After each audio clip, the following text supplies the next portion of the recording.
का असली सपना मुस्लिम मुक्त विधायिका, ये आपने अपने अंदर कर लिया है। रोज हेट स्पीचेस होती हैं, रोज जो है इस देश में के अकलियतों को काट दो, इस देश के उनको मार दो, ये हो क्या रहा है। अस्सलाम वालेकुम वरहमतुल्लाहि वबरकातुहू। उम्मीद करता हूँ आप तमामी हजरात खैरियत से होंगे। जी हाँ दोस्तों, आप लोगों ने सुना कि ये किस तरह से कह रहे थे। इन्होंने साफ कह दिया कि रोज हेट स्पीचेस होती हैं, यानी कि रोज मुसलमानों को बुरा भला कहा जाता है, लेकिन उसके बाद उन पर कोई कार्रवाई नहीं होती है।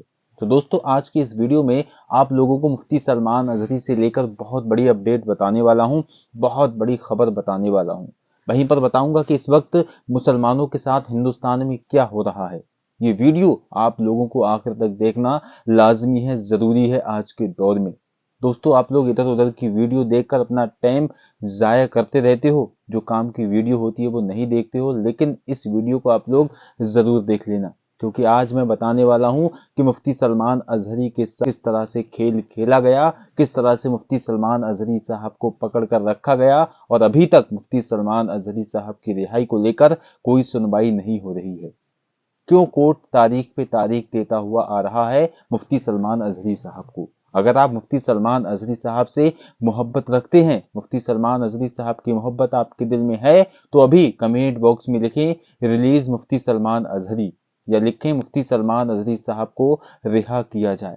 जी हाँ दोस्तों, मैं आपको बता दूं, मुफ्ती सलमान अजहरी साहब को कल भी बेल नहीं मिल पाई, यानी कि कल भी मुफ्ती सलमान अजहरी साहब को नहीं छोड़ा गया। उसके बाद आप देख सकते हैं कि किस तरह से पूरे हिंदुस्तान का जो माहौल है हो चुका है।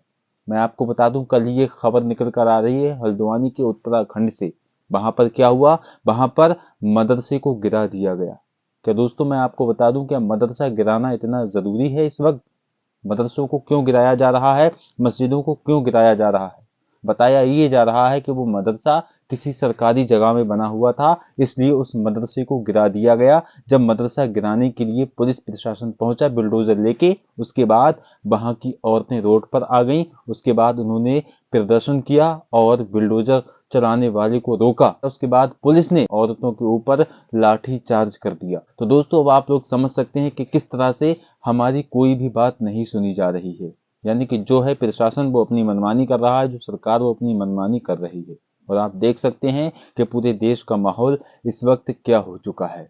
वहीं पर मैं आप लोगों को बता दूं, मुफ्ती सलमान अजहरी साहब को लेकर एक धरना प्रदर्शन होने वाला है बरेली शरीफ से। आप लोगों को ये वीडियो पूरा जरूर देखना चाहिए, क्योंकि एक एक चीज, एक एक बात आप लोगों को बहुत अहम और बहुत जरूरी बताने वाला हूं। और आप लोगों को बता दूं, आप लोग हमारे चैनल को सब्सक्राइब क्यों नहीं करते? स्क्रीन पर देख लीजिए कितने % लोगों ने अभी तक हमारे चैनल को सब्सक्राइब नहीं किया है। यानी कि 95% ऐसे लोग हैं जो बिना सब्सक्राइब किए ही हमारी वीडियो को देख रहे हैं। और मुझे उस वक्त हैरत होती है जब मैं देखता हूं ऐसे चैनलों को जो अपने चैनलों पर कॉमेडी डालते हैं और उसके बाद वहां पर गाली गलौज करते हैं, और उन चैनलों को आप फुल सपोर्ट करते हैं और वहां उसको फौरन सब्सक्राइब कर देते हैं। जबकि ऐसे चैनल को अगर सब्सक्राइब नहीं करेंगे फिर भी कोई फायदा नहीं होगा। लेकिन यहाँ मैं आप लोगों को रिसर्च करके एक एक चीज, एक एक बात बिल्कुल विस्तार और डिटेल से बता रहा हूं, तो आप इस चैनल को जरूर सब्सक्राइब करें और वीडियो को शेयर अभी करें और लाइक करें और कमेंट में रिलीज मुफ्ती सलमान अजहरी साहब लिखें। तो दोस्तों, आज यानी कि जुमा के दिन, आज जुमे के बाद जामिया ग्राउंड में धरना प्रदर्शन होने वाला है। उसको लेकर मैं आपको बहुत बड़ी खबर बता दूं, जो कि तौकीर रजा खां बरेली शरीफ से वहां पर कर रहे हैं। क्यों प्रदर्शन हो रहा है ये आप लोगों को सबसे पहले बता दूं। आप लोग देखते होंगे कि इस वक्त पूरे हिंदुस्तान का जो माहौल है, यानी कि मुसलमानों को गिराया जा रहा है, मुसलमानों की मस्जिदों को गिराया जा रहा है, मुसलमानों के मस्जिदों और उनके मदरसों पर बिल्डोजर चलाया जा रहा है। और वहीं पर कहीं पर मुसलमानों को पकड़कर उनसे जबरदस्ती जय श्री राम के नारे भी लगवाए जा रहे हैं और बेकसूर मुसलमानों को पकड़ा जा रहा है। यानी कि मुफ्ती सलमान अजहरी साहब को लेकर धरना प्रदर्शन होने वाला है दोस्तों। उसको लेकर हजरत मौलाना तौकीर रजा खान ने जो प्रदर्शन रखा है, वहां पर पहुंचे जुमे की नमाज के बाद इस्लामिया ग्राउंड में, और उन्होंने कहा है कि हमें दिखाना है कि किस तरह से मुसलमान अमन पसंदी के साथ प्रदर्शन करता है, अमन पसंदी के साथ वो अपना धरना प्रदर्शन करता है। ये हम यहाँ की सरकार को दिखाना है और यहाँ के पुलिस प्रशासन को ये बताना है कि हमसे हिंदुस्तान को खतरा हो ही नहीं सकता है, क्योंकि हमने ना आज तक आतंकवाद फैलाया था और ना आगे हम कभी आतंकवाद फैलाएंगे। बल्कि उल्टा हम पर ही आज तक जुल्म होता हुआ चला आया है, यानी कि मुसलमानों को आज तक सताया जा रहा है। लेकिन अल्हम्दुलिल्लाह मुसलमानों की गैब से मदद होती गई है। वहीं पर आप लोगों को बता दूं कि आप देखते होंगे कि फिलिस्तीन में किस कदर मुसलमानों पर जुल्म हो रहा है, लेकिन अल्लाह तबारक व तआला की मदद से छोटे से फिलिस्तीन ने, छोटे से गाजा ने, जो सुपर पावर अपने आप को देश कहता था इजराइल, उसके चीथड़े उड़ाकर रख दिए हैं। इजराइल को गरीबी की कगार पर लाकर रख दिया है। इजराइल अमेरिका से भीख मांगने पर मजबूर हो गया है। आप लोग ये खबरें तो देखते ही होंगे कि किस तरह से छोटे से फिलिस्तीन ने बड़े से अमेरिका को और इजराइल जो सुपर पावर देश है उसको हरा कर रख दिया है। और वहां के बच्चे बच्चे में ऐसा जज्बा है, ऐसा जज्बा बच्चा बच्चा रखता है कि वो मरने के लिए हर वक्त तैयार रहता है। और मैंने एक वीडियो ऐसा देखा जिसे देखने के बाद यकीनन मैं हैरान रह गया। वो लेडी थी, वो औरत थी, वो कह रही थी कि हमारे घर में कफन तैयार रहते हैं, यानी कि पता नहीं किस वक्त किसकी मौत हो जाए, इसलिए हम कफनों को तैयार रखते हैं। यानी उनका कहना है कि हम सर पे कफन बांधे हर वक्त रहते हैं और दीन इस्लाम के लिए हमेशा हम लड़ने के लिए तैयार रहते हैं। तो दोस्तों, इसी तरह का जज्बा अगर हर मुसलमान के अंदर आ जाए तो यकीनन इंशाअल्लाह तबारक व तआला किसी तरह से मुसलमान कहीं नहीं डरेगा। वहीं पर दोस्तों, आज जो धरना प्रदर्शन होने वाला है इस्लामिया ग्राउंड में, उससे पहले ये खबरें आ रही हैं कि पूरे इस्लामिया ग्राउंड को सील कर दिया गया है। चारों तरफ से पुलिस से इस्लामिया ग्राउंड को घेर लिया गया है और इस्लामिया ग्राउंड में किसी भी शख्स को एंट्री नहीं दी जाएगी, ये कहा जा रहा है न्यूज के जरिए। यानी कि मैंने अभी ये देखा कि जो इस्लामिया ग्राउंड है और आसपास के जो इलाके हैं उनको पूरी तरह से पुलिस के जरिए सीज कर दिया गया है। कोई भी शख्स वहां पर नहीं जाएगा। क्या दोस्तों, ये कानून में नहीं है? यानी कि मुसलमानों पर जुल्म होता है, क्या वो प्रदर्शन नहीं कर सकते? क्या वो आवाज नहीं उठा सकते अपने भाइयों के लिए, अपने मुस्लिम भाई बहनों के लिए जिनको सताया जा रहा है इस देश में, जिनकी कोई नहीं सुन रहा है? क्या उनके लिए हम धरना प्रदर्शन भी नहीं कर सकते हैं? जी हाँ दोस्तों, और हम यकीनन हमने जितने भी धरने करे हैं उसमें किसी भी तरह से किसी शख्स को कोई दिक्कत और परेशानी नहीं हुई है। जैसा मैं आप लोगों को बता दूं, परसों जो कि मौलाना अशरफुल जिलानी साहब ने, जो मुफ्ती सलमान अजहरी साहब के लिए बहुत ही बेहतरीन धरना प्रदर्शन किया था, दोस्तों आप लोगों ने वीडियोस देखे होंगे। आइए मैं आप लोगों को एक वीडियो दिखा देता हूं कि मौलाना अशरफुल जिलानी साहब ने मुफ्ती सलमान अजहरी के समर्थन में जो धरना प्रदर्शन निकाला था भीलवाड़ा अजमेर यानी कि राजस्थान में जो प्रदर्शन हुआ था, यकीनन वो पूरी दुनिया को ये बता रहा था कि मुसलमानों को इसी तरह से एकजुट होकर मैदान में आ जाना चाहिए और सभी मुसलमानों को इसी तरह से इस पूरे देश के हर शहर से प्रदर्शन करना चाहिए ताकि मुफ्ती सलमान अजहरी साहब की जल्द से जल्द रिहाई हो जाए। और वहां दोस्तों मौलाना अशरफुल जिलानी साहब ने साफ साफ ये कहा था कि हम कोई कोहराम मचाने नहीं आए हैं, हम कोई दंगा फसाद करने नहीं आए हैं, हम कोई आतंकवाद यहाँ पर फैलाने नहीं आए हैं, बल्कि बहुत अमन पसंदी के साथ, बहुत सुकून और शांति के साथ हम यहाँ पर अपना प्रदर्शन रखेंगे और हम मुफ्ती सलमान अजहरी साहब को छुड़ाने की, उनको रिहा करने की यहाँ की सरकार से मुतालबा करेंगे, मांग करेंगे कि मुफ्ती सलमान अजहरी साहब को अभी तक रिहा क्यों नहीं किया जा रहा है। आखिर उन्होंने ऐसा क्या जुर्म कर दिया कि मुफ्ती सलमान अजहरी साहब अभी तक जेल के अंदर हैं।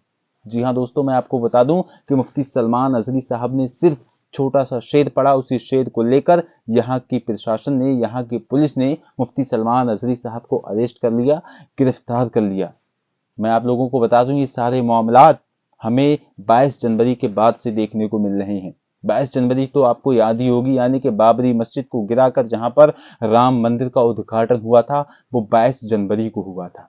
और 22 जनवरी को जब वहां पर उद्घाटन हुआ तो वहां के इस देश के पूरे हिंदुस्तान के जितने भी मंत्री हैं वो सब वहां पर पहुंचे थे और उन्होंने पूरी तरह से वहां पर जो उद्घाटन किया था। उसके बाद जो इस देश का माहौल बना, उसी दिन से दोस्तों आप देख सकते हैं कि इस पूरे हिंदुस्तान का जो नक्शा है वो बदल कर ही रह गया। यानी कि दोस्तों उसी दिन से हमने ट्विटर पर, इंस्टाग्राम पर, फेसबुक पर इतने इतने खतरनाक वीडियोस देखे, यानी कि कोई हिंदू मुसलमान को पकड़कर मारकर पेड़ पर फांसी लगा देता है, लेकिन दोस्तों उसके खिलाफ आवाज नहीं उठती है। कोई किसी बहन को, मुस्लिम बहन की आंख में सरिया डालकर उसकी आंख निकाल देता है दोस्तों, लेकिन उसके खिलाफ कार्रवाई नहीं होती है। ये सब इंडिया में मामला 22 तारीख के बाद हुए हैं। तो कोई ज्ञान वापी मस्जिद को गिराने की बात कर रहा है, कोई ज्ञान वापी मस्जिद के आगे मंदिर लिख रहा है, लेकिन उनके खिलाफ कोई कार्रवाई हुई नहीं हुई तो कोई ये कह रहा है कि मुल्ले काटे जाएंगे और राम राम कहेंगे। इस तरह से हजारों वीडियोस आप फेसबुक ट्विटर वगैरह पे देख सकते हो जो मुसलमानों के खिलाफ बोल रहे हैं, मुसलमानों को मिटाने की बात कर रहे हैं। तो कोई मुसलमानों की 4 लाख मस्जिदों को गिराकर वहां पर मंदिर बनाने की बात कर रहा है। तो दोस्तों ये सब 22 जनवरी के बाद हुआ है। और ये क्यों हो रहा है? क्योंकि पुलिस प्रशासन किसी भी तरह का इन लोगों के खिलाफ एक्शन नहीं ले रहा है। अगर एक शख्स के लिए भी ये एक्शन ले लिया जाए तो यकीनन जितने भी लोग हैं इस तरह से जो भाषण दे रहे हैं, इस तरह से जो बयानबाजियां कर रहे हैं, उन सारे लोगों के मुंह बंद हो जाएंगे। लेकिन उल्टा हो रहा है। जो शख्स पूरे हिंदुस्तान में मुस्लिम कौम को समझाने की कोशिश कर रहा है, मुस्लिम कौम में इस्लाम फैला रहा है और अच्छी अच्छी बातें कर रहा है, सरकार की हदीस और मुसलमान तक पहुंचा रहा है, कोई भी भड़काऊ भाषण भड़काऊ बयान नहीं कर रहा है, यानी कि मुफ्ती सलमान अजहरी साहब, उनको तो अरेस्ट कर लिया जाता है। लेकिन जो टी राजा सिंह जो मुसलमानों को हिंदुस्तान से मिटाने की बात कर रहा है, उनको हिंदुस्तान से पड़ोसी मुल्क भेजने की बात कर रहा है, लेकिन दोस्तों उसको नहीं पकड़ा जा रहा है। उस पर अगर कोई कंप्लेन करवाता भी है तो उस पर मुकदमा होने से पहले उसकी रिहाई हो जाती है। तो दोस्तों ये क्यों हो रहा है? क्योंकि दोस्तों मुफ्ती सलमान अजहरी साहब वो शख्स हैं जिन्होंने तहफ़्फ़ुज़ नामूस रिसालत के लिए अपनी जान को दांव पर लगा दिया था। दोस्तों आप लोग वीडियो को पूरा जरूर देखें। अगर आपको लगता है कि ये बंदा गलत बातें कर रहा है, झूठी बातें कर रहा है, तो आप वीडियो को बिल्कुल ना देखें, अभी यहां से जा सकते हैं और मेरे चैनल को अनसब्सक्राइब भी कर सकते हैं। और यकीनन अगर आपको लगता है कि यह बंदा बात सच्ची कर रहा है और बिल्कुल हक कह रहा है तो अभी इस वीडियो को लाइक करने के बाद चैनल को सब्सक्राइब करें और कमेंट में सुभान अल्लाह जरूर लिखें। क्योंकि दोस्तों हमें उम्मीद है इंशाअल्लाह तबारक व तआला 3 दिन के बाद इंशाअल्लाह न्यायालय से, कोर्ट से ये फैसला आएगा और हमें उम्मीद है हिंदुस्तान के जो कोर्ट हैं वो यकीनन आज भी सच्चाई हमें परोस रहे हैं, सच्चाई दे रहे हैं। और हमने देखा है कि मुफ्ती सलमान अजहरी साहब परसों भी इसी तरह से कोर्ट से रिहा हो गए थे, लेकिन दूसरी जगह की पुलिस यानी कि कुछ की जो पुलिस थी वहां की पुलिस ने आपको गिरफ्तार कर लिया। और जब कल यानी कि जुमेरात के दिन वहां कोर्ट में हाजिर हुए तो मुफ्ती सलमान अजहरी साहब को वहां से रिहाई नहीं मिल पाई, किसी कारण नहीं मिल पाई। 3 दिन के लिए पुलिस रिमांड पर दे दिया गया है। लेकिन हमें उम्मीद है कि 3 दिन के बाद जब मुफ्ती सलमान अजहरी साहब फिर से कोर्ट में पहुंचेंगे और इंशाअल्लाह फिर न्याय होगा और मुफ्ती सलमान अजहरी साहब इन सारे केस से, इन सारे मामलात से निपट कर अपने घर पहुंचेंगे। और हम भी यही दुआ करते हैं मौला करीम मुफ्ती सलमान अजहरी साहब यकीनन अपने घर पहुंच जाएं। आप लोग कमेंट बॉक्स में आमीन जरूर लिख दें।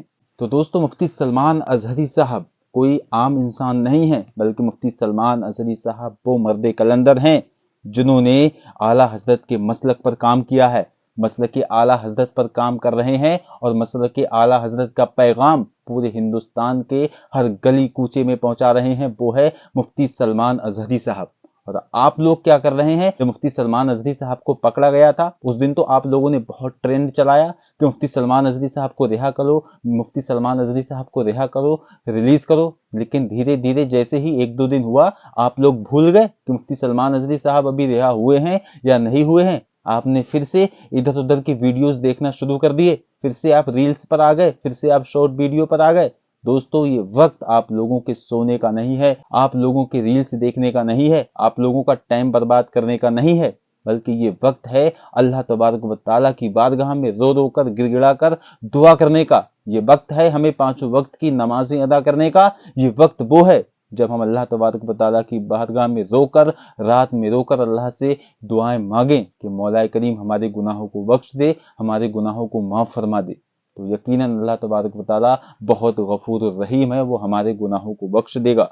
जी हाँ दोस्तों, इस वक्त जो हिंदुस्तान का माहौल है आप समझ ही सकते हैं कि हल्द्वानी के उत्तराखंड में पूरी तरह से कर्फ्यू लगाया जा चुका है।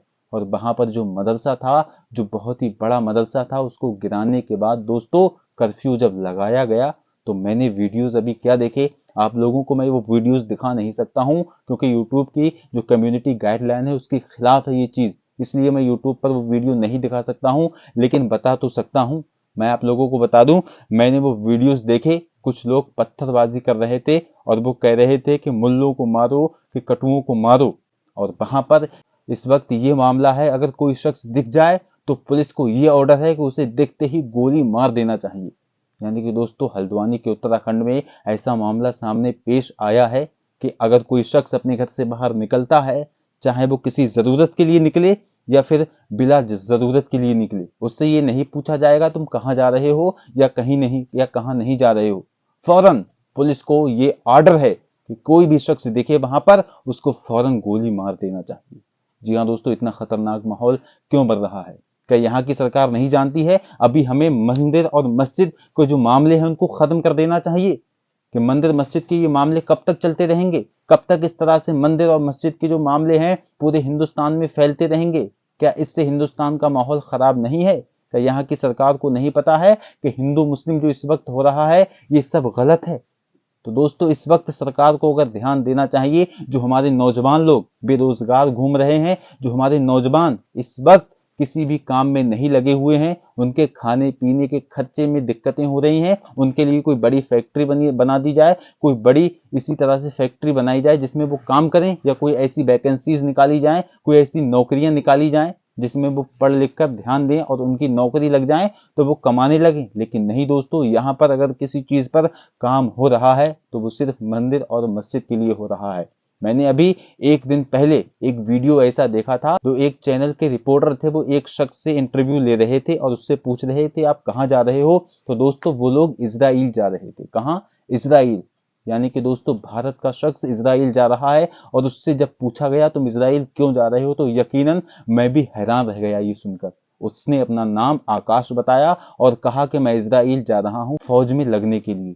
तो दोस्तों जब ये बात सुनी, उस रिपोर्टर ने तो कहा कि फौज में लगने के लिए क्यों जा रहे हो वहां, तो उस शख्स ने यानी कि आकाश ने कहा कि वहां पर हमें 1.5 लाख रुपए सैलरी मिलेगी, इसलिए हम वहां पर जा रहे हैं। और मैंने बीएड, पीटीसी और उसने और बड़े बड़े कोर्स थे उसने सब कर रखे थे, और उसका कहना यह था कि मैं लगभग 5 साल से ट्राई कर रहा हूं कि मुझे कहीं पर सरकारी नौकरी मिल जाए, लेकिन मुझे सरकारी नौकरी नहीं मिल पाई और मेरे माँ बाप और मेरा पूरा परिवार गरीब है, तो घर का जो खर्चा है वो चलना बहुत मुश्किल हो चुका है और मुझ पर लाखों का कर्जा भी हो चुका है। तो मजबूरन इस वक्त जो इजराइल की आर्मी में जो वैकेंसीज हैं वो बहुत ज्यादा मुझे अच्छी लगी। मुझे ये नहीं पता कि मैं वापस आऊंगा या नहीं आऊंगा। उस शख्स ने कहा 1-2 महीने ही अगर मैं वहां पर टिक गया तो मैं इतना तो कर ही जाऊंगा कि अपने घर पर पैसे भेजकर जो कर्जा है माँ बाप का वो निकल जाएगा।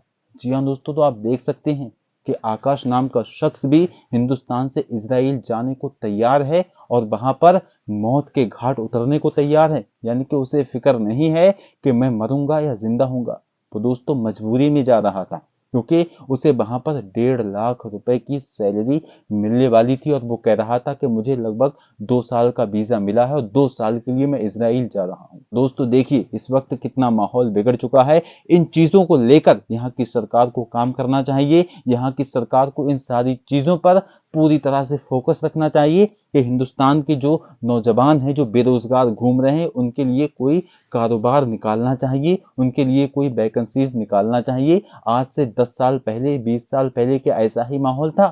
हिंदू मुस्लिम पास में बैठकर खाना खाते थे, एक चौराहे पर बैठकर एक ही बीड़ी दो हिंदू और मुसलमान पी लिया करते थे। लेकिन आज दोस्तों अगर हिंदू और मुस्लिम आमने सामने हो जाएं तो एक दूसरे से नजरें मिलाने के लिए बिल्कुल कतराते हैं। क्यों? यह है इसका सबब सिर्फ मोबाइल। क्योंकि दोस्तों मोबाइल में जो गोदी मीडिया है वो इस तरह से न्यूज़ चला रहे हैं, इस तरह से पूरे चैनल्स पर जो गोदी मीडिया है नफरतें बरसा रहे हैं। दोस्तों उनके खिलाफ कोई कार्रवाई नहीं हो रही है क्योंकि दोस्तों उनका नाम ही गोदी मीडिया है। गोदी मीडिया जो पूरे हिंदुस्तान में नफरतें परोस रही है दोस्तों, और इन्हीं का ये नतीजा है जो दोस्तों आज हिंदू मुस्लिम में इस तरह से पूरे हिंदुस्तान में जो मामला हमें देखने को मिल रहा है। तो दोस्तों उम्मीद करता हूँ ये वीडियो आपको समझ में आया होगा। अगर आपको ये वीडियो अच्छा लगा हो तो इस वीडियो को शेयर जरूर कर दें, और अगर आपने हमारे चैनल को सब्सक्राइब कर दिया है तो बहुत बहुत शुक्रिया, और नहीं किया है फिर भी बहुत बहुत शुक्रिया। मिलते हैं नेक्स्ट वीडियो में। अस्सलामु अलैकुम वरहमतुल्लाह। अल्लाह हाफिज।